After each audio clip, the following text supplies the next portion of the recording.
dans la planification des événements, la suite des événements, vous pouvez penser à tous ces talents-là et les exploiter pour les biens et l'avenir de notre pays. Je vous remercie. Merci. C'est bien de dire ça, parce qu'il faut vraiment que j'attire votre attention là-dessus. Il ne faut pas penser toujours que rentrer au pays, c'est répondre à une nomination.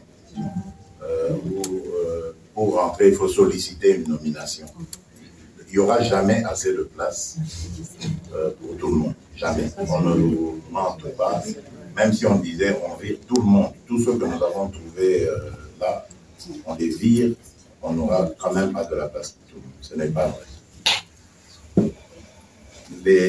Je veux dire, la reconstruction du Congo, elle ne passe pas seulement par la participation des hommes et des femmes de la diaspora dans les affaires de l'État. Non, au contraire, d'ailleurs même, grâce à vous, la diaspora, grâce aux différentes expériences que vous avez connues, vécues, développées ici, vous pouvez maintenant nous rapporter cela au pays. On a dit que, je le dis souvent d'ailleurs, et c'est vrai, je le pense, la Belgique, c'est notre autre Congo, nous qui avons vécu ici, en Belgique. Nous n'avons pas beaucoup vu de différence, et l'avantage aussi que nous avions, c'est que les Belges eux-mêmes, beaucoup, en tout cas, surtout à l'époque où on est arrivé ici dans les années 80, beaucoup étaient très attachés au Congo, et vraiment on n'avait pas le sentiment d'être dans un autre pays. C'était vraiment le prolongement de notre pays. Et ça, c'est un avantage pour surtout les Congolais qui ont vécu en Belgique. Parce que eux, ils vont rentrer avec des techniques, une expérience que les Congolais restés au pays ne vont pas trop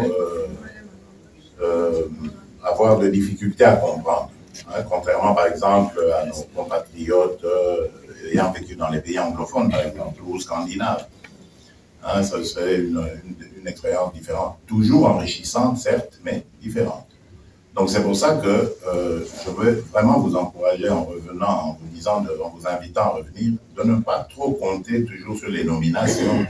Et puis, même s'il y a ces nominations, dites-vous bien que l'administration congolaise, dans l'administration congolaise, les salaires ne sont pas équivalents à ceux de l'administration belge, par exemple.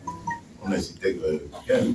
Donc voilà, je parle par exemple ici d'un directeur de bureau, d'un conseiller au ministère, ou d'un directeur de cabinet. Ce n'est pas les mêmes salaires que vous trouverez, les mêmes avantages en Belgique. Donc il y a déjà des efforts à faire de ce côté. Mais le domaine privé, pour moi, le secteur privé, c'est le secteur essentiel. D'ailleurs, c'est le plus, dans les pays organisés, le plus générateur d'emplois. C'est à travers les PME, etc. Nous sommes en train de faire des efforts pour encourager l'entrepreneuriat congolais. C'est vrai, j'ai dit à un moment donné que je veux créer des millionnaires congolais, c'est possible. Et simplement, c'est notre environnement qui n'est pas suffisamment sain, surtout dans le domaine bancaire et tout ça, pour nous permettre de lancer ces initiatives, de les accompagner. C'est ce que nous allons surtout nous appesantir à faire, plutôt que de vous faire miroiter des postes qui ne vont d'ailleurs pas changer grand-chose par rapport au salaire que vous gagnez ici. À moins évidemment que vous versiez dans les antivaleurs que nous combattons là-bas, de la corruption et du vol, etc. Et donc vous fabriquez des richesses inexpliquées. Mais ça, on ne va pas marcher avec vous, on va condamner. Donc c'est pour ça que je vous dis, venez, d'accord, mais avec des idées, venez avec des initiatives. Et le contexte, nous l'améliorons davantage. Je crois que vous entendez en tout cas les progrès qui se font chaque jour au niveau de l'augmentation des recettes. Même à l'extérieur, les agences de notation aujourd'hui ont amélioré la note de la République démocratique du Congo. Donc nous devenons de plus en plus crédibles, de plus en plus fréquentables. Et avec l'aide de Dieu, je crois que nous allons aller de l'avant. Il y a également le fameux et ambitieux programme des 145 territoires de développement, du développement local.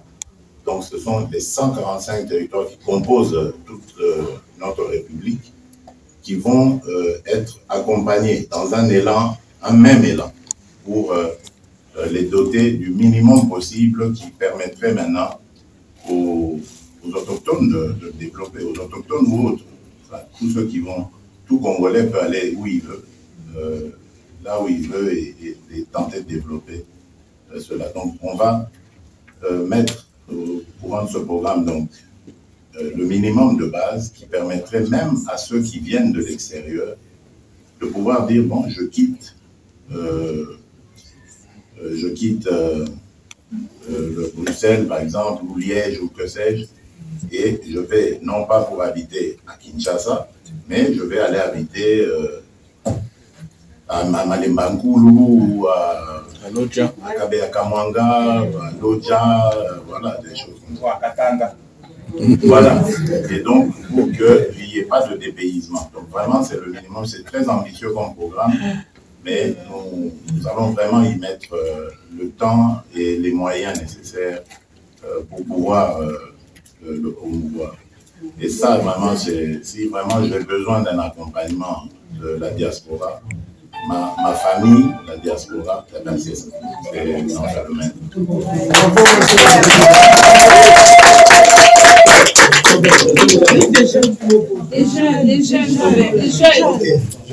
Les jeunes.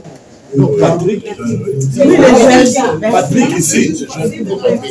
Patrick, on va donner la parole à deux dernières personnes. Les jeunes. Il y a des exigences. Les jeunes. Merci beaucoup. Bonjour Son Excellence, Monsieur le Président. Bonjour à tous les invités. Merci beaucoup. Je suis mandatée par le président d'Orlais de la section Belux. Il arrive malheureusement, il est en route. Moi, je suis président de la section Bruxelles. Je suis en même temps médecin généraliste. Monsieur le Président, l'avenir du Congo, c'est nous. Moi, je suis née au Congo, grandi au Congo, mais je suis médecin en Belgique. Alors nous, la Ligue de jeunes de Belgique, nous avons travaillé. Nous avons vu les étudiants à Louvain qui sont arrivés l'année passée. Et même cette année, nous voulons organiser avec Monsieur l'ambassadeur, s'il veut bien nous recevoir dans ses bureaux, pour recevoir les nouveaux étudiants qui sont arrivés. Ils ne veulent que ça. Moi, j'ai fait 7 ans d'études en médecine, je n'ai jamais vu aucun membre de l'ambassade m'accueillir. J'ai galéré. Vraiment, j'ai travaillé à Colorado pour être médecin, et j'aimerais pas que mes frères et sœurs passent par où je suis passée. Voilà pourquoi la Ligue de jeunes, ici nous sommes présents, ma collègue Parnasse de Wallonie, ici de Flandre, et aussi le vice-président Cyril de notre côté. Nous voulons juste être soutenus, Monsieur le Président. Nous n'avons pas de bureau, nous n'avons pas de subsides. Nous voulons travailler. L'avenir, c'est nous, Monsieur le Président. Nous avons besoin de votre soutien. Vous êtes là, ne nous laissez pas. Je vous rassure tout de suite, madame, parce qu'il faut dire madame maintenant, en cas de l'égalité des gens. L'ambassadeur est là. Il y a 2 jours, je leur ai rendu visite et j'ai eu l'occasion de parler au personnel pour expliquer que moi j'entends l'ambassade par le fait que c'est la maison de la République démocratique. Donc c'est là que les Congolais de tous bords, quelles que soient leurs origines politiques, religieuses ou ethniques, que sais-je, doivent se retrouver et doivent retrouver une protection, une assurance, des orientations même, pourquoi pas. Donc vraiment, c'est pour ça que j'ai tenu à ce que cet ambassadeur soit désigné, parce que je connais l'homme, je sais qu'avec lui on va y arriver. J'ai parlé au personnel, je suis certain que vous allez voir vraiment du changement désormais au sein de cette ambassade. Laissez-lui simplement le temps de bien poser ses bases, parce que là, il y a des travaux même qui se font. Tout va être transformé. Vous allez vraiment vous sentir chez vous, dans votre maison, comme je le veux. Et je profite vraiment de l'occasion pour dire, désormais, vous devez considérer l'ambassade comme votre maison. Rendez-vous-y sans aucune hésitation. Bon, vous allez m'excuser parce que je vais devoir vous laisser. J'ai encore une interview. On va vous suivre à Kinshasa, le chef de l'État. Patrice, oui. Allez. Tu voulais dire quelque chose? Non, en fait, quand on avait donné l'occasion de poser des questions, j'aurais également aimé en poser une. Vous féliciter parce que je n'avais pas encore eu l'occasion de l'avoir. Merci. Mais nous avions eu des discussions avant et maintenant. Quelle est la... S'il vous plaît? Je vous coupe la parole.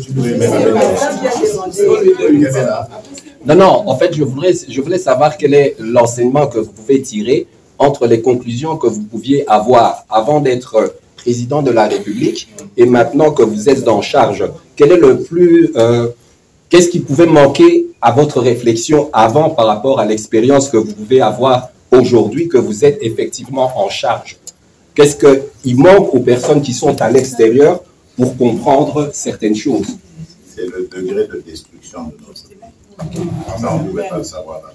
Il fallait arriver aux affaires pour comprendre et surtout pour comprendre ce qui s'est vraiment passé. Comment on a détruit ce pays. Et c'est ça qu'on essaye de réparer. Voilà.